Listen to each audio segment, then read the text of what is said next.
All right, people, we are loaded up and ready to go. Had, like I said before, a little bit late start today. It's a shorter day for us, and then we don't do anything until tomorrow night at 8 p.m. Because the launch is scheduled for just after midnight, 1:45 a.m. So today's just a short day. But again, they're always throwing little surprises at us. So I wasn't sure really logistically what I should bring today. I brought everything yesterday, and I didn't really use anything. But then again, we also had these little surprises, like, oh, we got this scheduled. We weren't expected to go here, so we're gonna go. So do I bring everything? Do I bring nothing? I just brought everything again. I don't know. What am I supposed to do? All right, let's go.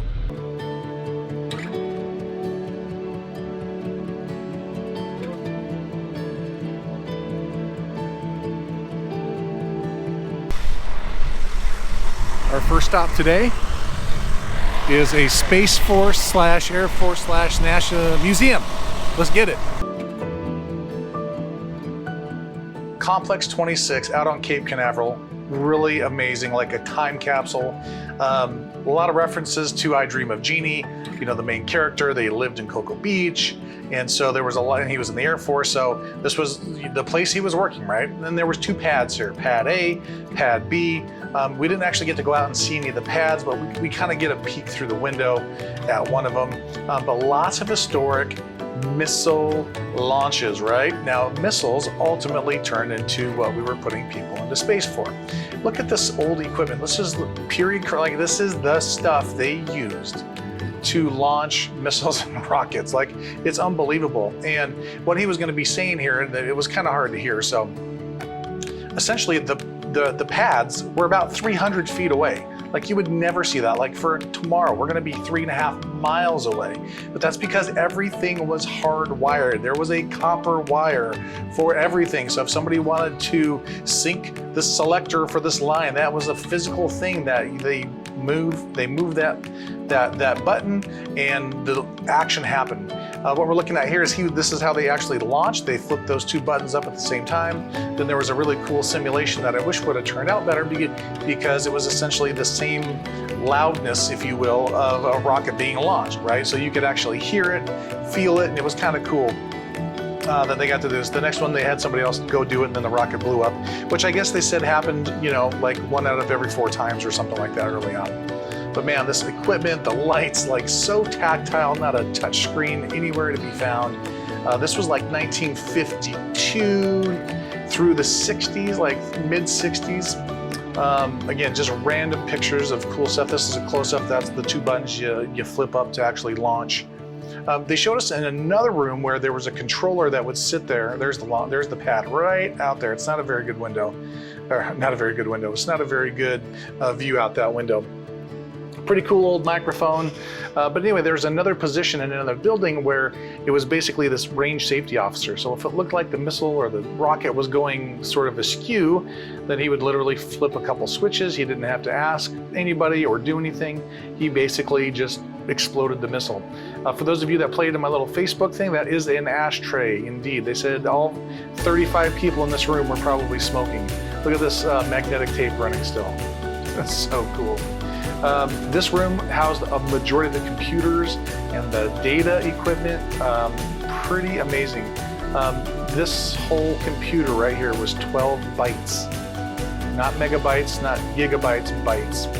We also got to learn about the monkey knots and the Astro chimps. Kind of a cool thing, but this is the little capsule they put the monkeys in to fly them into space. And I guess there's a series of little lights in there. So if this light turned on, he pulled the red handle. If this light turned on, he pulled the white one. And there's Ham, very famous. I think Christian, my son Christian, did a report on Ham, or maybe I did, I don't remember. But it was pretty wild.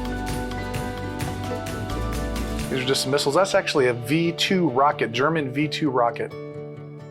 This is just another part of this museum that we got to see. A little section they were working on, it's not finished yet, of the Space Force. These are all the different missiles / rockets. Pretty amazing stuff. This next part was a surprise to me. It was really cool. And I'm gonna wait for the reveal. It was a very amazing videomanship here, if you will. but the Gemini 2, most people have heard of the Gemini program, or the Gemini, people call it that. Kind of the lost, if we wouldn't have had Apollo if not for that, but look at this. This is the Gemini 2 capsule. It's the only unmanned spacecraft that's been into orbit twice. And this is the actual one on loan from the Smithsonian. Pretty awesome. Look at that marking from the re-entry. Man, that is so cool. You have Gemini 2 is the only unmanned spacecraft to complete 2 missions in 1965 and then again in 66. Look at those markings from the heat coming in. This is obviously the heat shield, and then there's a cutaway. So that's it. That's all the thicker it is right there. It's unbelievable that they eventually put 2 people in that thing. All right, and this is Hangar C. This is where they keep their full-size rockets. And I'll talk a little bit about it here in a minute, but essentially these are some just great artifacts of sort of early, these things were ICBMs, intercontinental ballistic missiles, that were meant to deliver nuclear weapons to Russia. So the early ones were the ones with the wings. So it's essentially what we would know as like a cruise missile nowadays. But yeah, these were essentially rockets. That looks a little bit more sort of familiar, even though it's still older, from the 50s and 60s. But lots of cool stuff in here. My favorite is the Atlas rocket, which is that big old silver one over there. That thing is ginormous and powerful, and man, that thing was meant for one reason only, and that was to deliver that nuclear weapon.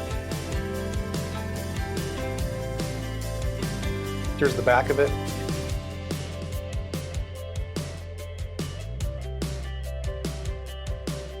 Very 1950s, if I do say so.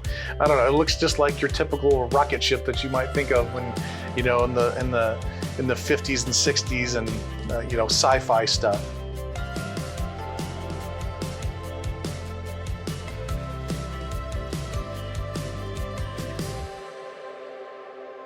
Pretty wild, that payload.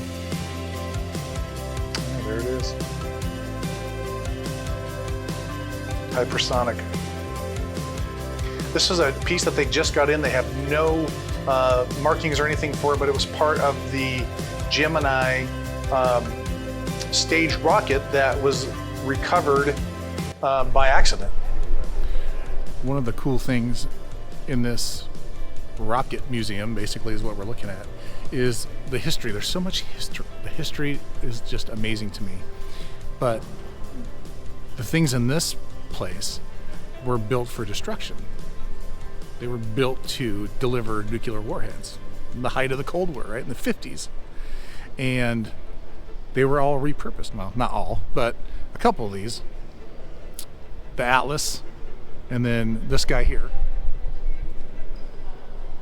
And the Atlas is that silver guy over there. That's the Atlas, is the silver one. Put people in space, put people in orbit, so pretty cool.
Discovery clears the tower.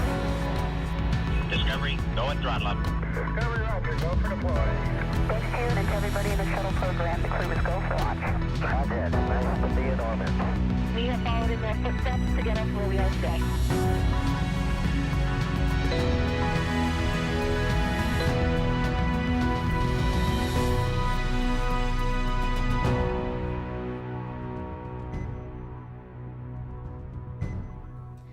Good afternoon, and welcome to NASA's Kennedy Space Center in Florida. I'm Jasmine Hopkins, and you are watching NASA's SpaceX Crew 6 social panel. The Crew 6 mission will carry NASA astronauts Steve Bowen and Woody Hoburg, as well as UAE astronaut Sultan Al-Niyadi and Roscosmos cosmonaut Andrei Fedyayev to the International Space Station for a 6-month science mission. Liftoff is targeted for this Monday, that is February 27th at 1:45 a.m. Thanks so much for joining us, and today we are joined by NASA leadership, astronaut Raja Chari, International Space Station scientists, representatives from the International Laboratory from the ISS National Lab, and a group of digital content creators visiting NASA's Kennedy Space Center as part of our NASA social program. We are so glad to have you all here joining us in the room today. Here to tell us more about what it means to be part of the NASA family or a team member here at NASA, we will start with shuttle astronaut and NASA's Associate Administrator, Bob Cabana. Well, thanks, Jasmine. Hey, it's a real pleasure to be down here and out of Washington and home in Florida. This is just absolutely the best place going, especially when you're launching crews to the International Space Station. There's just so much cool stuff going on down here, and it's always fun for me to get out of the office and come down and be able to talk to the team here and see real flight hardware and see firsthand all the cool stuff that NASA's doing. I can't imagine not being part of America's space program today. What an exciting time. When you look at all that we're accomplishing, you know, we got crews flying on the Crew Dragon to the International Space Station. Hopefully we're going to get Boeing flying here in the very near future on a crewed test flight to the International Space Station. We had that awesome Artemis launch last year, and we're getting ready for Artemis 2 with the Orion spacecraft on a crewed test flight to the moon for the first time in many years, and it just keeps going on, and you throw all the great science missions on top of that and aero stuff we're doing. NASA is the place to be, but more than anything, it's just fun to get home and be with all of you. Absolutely, Bob. NASA definitely is the place to be right now. Let's send it over to Raja Chari. Thanks, Jasmine. Yeah, and like Colonel Cabana said, it's always a joy to come to Kennedy Space Center. It's always fun to fly in and see where the ops actually happen. So we train in Houston, but there's nothing like coming to Kennedy where you can actually launch the rocket and do the thing you've been training for. So I'm excited to be here, super excited to see Woody Hoburg, my classmate and fellow turtle, continue the line of turtles on the space station. So we'll continue that tradition, and super excited to see him and his crew launch tomorrow, or well, late tomorrow, early Monday. Exactly. Very exciting, Raja. Let's hear now from Dr. Kurt Costello. Hi, everybody. I'm the ISS program chief scientist, and it's really exciting to come down here for these launches to see all the hard work that goes into putting together a payload mission for the International Space Station science, pulling that all together. And as Bob and Raja here are great representatives, one of our most critical resources on the space station are the crew members themselves. Doing research with the crew members in relation to human research, trying to understand the risks to our crew members as we continue out farther into the solar system, that is of paramount importance for us. But the crew will not only be doing human research, they'll be helping out with some biology research, some physical science research, and even doing some groundbreaking EVA research. We've never done really an EVA like this one coming out. Back to you, Jasmine. Lots of exciting science going up on this mission, Kurt. Now we're going to hear from Dana Hutcherson, the Deputy Program Manager for NASA's Commercial Crew Program.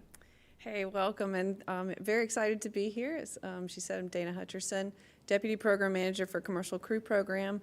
I've been working with Commercial Crew Program for almost 12 years now, and this is just one of our exciting moments, getting ready and preparing for this mission. We're getting ready for our 6th rotational mission of taking astronauts to the International Space Station from U.S. soil, and it's our 7th crewed flight. So this is really a cool opportunity for us, and as Colonel Cabana said, we're also very excited to also bring on board very closely behind that Boeing, the Starliner on CST-100, and getting that crewed flight test up here in the springtime. So it's a very exciting time for us, and I can tell you, we talked to the crew this morning. They're doing really well. They're excited to get ready for this 6-month mission. The vehicle's doing well as well. The teams are off now preparing, doing the last final things and checkouts that they need to do to get ready for the mission. And actually our engineers and scientists are back behind today working on checking all of the boxes, making sure everything is ready to go. They're in boards right now, just doing the final checks. We'll have a couple more reviews as we head into the launch on early Monday morning. So very excited to be here and a good time for us to be here at Kennedy Space Center. Thanks so much, Dana. It's nice to hear that we're looking good for Monday. And last but certainly not least, we have Patrick O'Neill from the ISS National Laboratory. Patrick? Well, thanks, Jasmine. And first and foremost, for those of you who are not from Florida, welcome to Florida. Hope that we have a fun smoke and fire in a couple of days, but very excited to go out there and spend some time with you all. One of the questions I like to ask when I have a chance to meet with this type of a group is, prior to coming out here, who knew that the space station was a national laboratory? So most of the time, yeah, it's like 50-50-ish or so. And so it's an opportunity for us to provide some education on what a national lab in space actually does. And so I'm excited to go out and talk with you about some of the science that we help to support and sponsor, how we work in partnership with NASA, and how it is that we're all able to collectively utilize the space station to bring value to humanity and drive business models in low Earth orbit. Thanks, Jasmine. Of course, and thank you all for those opening remarks. That brings us to the fun part of today's panel, the question and answer. As I said at the beginning, we have a lot of content creators here in the room today. So if you would like to ask a question, please raise your hand, and we have a microphone that will get to you. You can introduce yourself, and please say who you would like to answer your question. If you're watching online, please join the conversation using hashtag AskNASA. All right, so let's get it started. Well, hi, thanks for being here. My name is Mike Verkest, and for about 28 years or so, I've been involved in emergency medical services. I'm a paramedic and in the fire service. And I wanted to speak to, and I'm not sure who would be best to answer, maybe the Colonel, maybe Raj, but we've started employing checklists for our high acuity, low occurrence procedures, things like that. And I find it interesting that pilots, anyone in aviation, they use checklists for everything. So maybe you could just speak to a little bit about human factors, why checklists are important, why people should trust those checklists and use them and not pretend like they know all the stuff. Thank you. I'm going to start, if you don't mind, Mike, and then Raj can chime in. But one of the things that it's come out of flying, actually, is crew resource management, and it's transferred over into emergency operating rooms. There was a problem in aviation for a while where you had these very senior captains, and you'd have a junior co-captain pilot, co-pilot on board, that the crew would not question the captain because he was so senior. And even when there's something going wrong, and learning how to work together as a team is crucial, and that's how we train for our space flights also. I'm going to let Raj go into that, but checklists are critical. You know, the really important stuff you memorize, but you always get the checklist out and do it right. And I had a rule when I flew, Raj can talk about his, but we always had like a two-man rule where I had somebody with the checklist verifying my checklist that I actually had my hand on the right switch and we were doing the right thing so that we did everything in the proper order. One of the real problems that you can run into is when you have a break in your habit patterns where you're going through a checklist and something interrupts you. And it's really critical that you make sure that you go in at the same point that you left off and you don't leave something out, or it can have really severe consequences down the road. Raj, you want to add to that? Yeah, absolutely. So I think you're exactly right. So you mentioned like some critical things. So there's a handful of things, and in the Air Force we call it boldface. Some places call it critical action items. So there may be a handful of things you do an immediate button push or something like that, and the Dragon would be like hitting the fire response button. That would be like an immediate thing. But everything beyond that, the system is so complicated, and really, especially on the space station, you are working with such a myriad of systems, payloads, people, the ground. You really don't want us not using a checklist. You want, it is so complicated, you can very quickly make the situation worse. And there's very, very few emergencies that would be benefit from you rushing. And so if nothing else, we have a saying in the Air Force of like, turn the clock. So the first thing to do in an emergency is like, hack a clock, do something just to kind of have a 2 or 3 second, let that sort of like the lizard brain part of your body that wants to react and do something stupid, just take a breath, think for a second, and then go. And the checklist helps with that. And exactly like Colonel Cabana said, we either verify you with the ground, with another crewmate, pretty much every step. And it just adds a layer of,